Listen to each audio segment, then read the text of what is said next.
पहली हमारी खबर है गुड मॉर्निंग मध्य प्रदेश की, वो श्योपुर से है, क्योंकि वहां कल ही चुनाव संपन्न हुआ है विजयपुर में। बदमाशों ने घरों में आग लगा दी है। बदमाशों ने घरों और दुकान में घुसकर आग लगाई है। 4 से 5 घरों में बदमाशों ने तोड़फोड़ की है। वोट नहीं देने को लेकर विवाद हुआ था। वोट नहीं देने को लेकर विवाद हुआ था।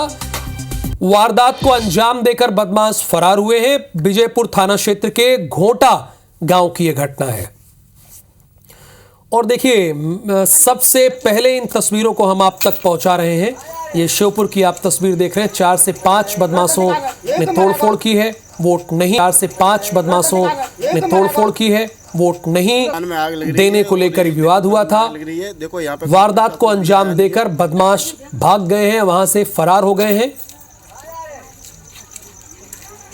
बदमाशों ने घरों में आग लगाई है। में आग लग रही है और ये देखो सत्येंद्र सिंह तोमर इस वक्त हमारे साथ लाइव जुड़े हुए हैं, वहीं पर पहुंचे हुए हैं श्योपुर। मैं जानना चाहता हूं कि सत्येंद्र, ये क्यों हादसा हुआ, क्या वजह थी? क्या ये लोग दबाव डाल रहे थे वोट देने के लिए, वोट नहीं वो देना चाहते थे? हुआ असल में क्या?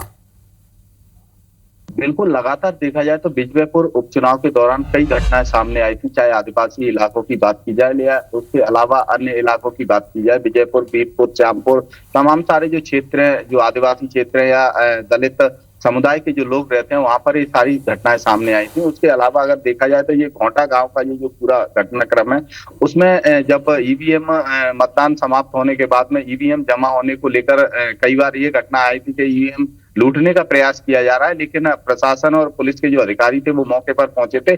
उसके बाद जब ईवीएम का जो मामला था वो तो कहीं ना कहीं थम गया था, लेकिन उसके बाद देर रात बताया जा रहा है कि आधा दर्जन से जो अधिक बदमाश थे वो वहां मौके पर पहुंचे और उन्होंने जाकर जिस स्थिति में चूंकि वहां पर तोड़फोड़ की और ग्रामीण जो इलाका है उसमें जो घरों में भी आग लगाई थी और एक दुकान में भी आग लगाई, और उनका साफ तौर से जिस तरीके से जो लोगों ने वीडियो बनाकर भी वायरल किया है उसमें ये आरोपी लगाते हुए नजर आ रहे हैं कि कहीं ना कहीं ये जो बदमाश थे वो बाहर से बुलाए गए थे और उन्होंने इस घटना को अंजाम दिया है। तो साफ तौर से ये देखने में आता है कि जिस तरीके से पूरे दिन भर में विजयपुर का जो चुनाव रहा है उसमें ये घटनाक्रम देखने को मिले थे, लेकिन इसके बाद जब ये स्थिति निर्मित होती है तो उससे ऐसा लग रहा है कि कहीं ना कहीं प्रशासन पर भी कई सवाल खड़े होते हैं कि प्रशासन ने भी किस तरीके से सत्ता पक्ष का, हालांकि वैसे देखा जाए तो दोनों दलों के ही प्रदेश अध्यक्ष विजयपुर चुनाव में पहुंचे थे और उसके बाद चाहे वो जीतू पटवारी रहे हो या प्रदेश के बीजेपी के जो प्रदेश अध्यक्ष है बीडी शर्मा, ये भी एक दूसरे पर आरोपी लगाते नजर आए थे। चूंकि बीडी शर्मा है, उन्होंने भी साफ तौर से कहा है कि चुनाव आयोग है वो कांग्रेस के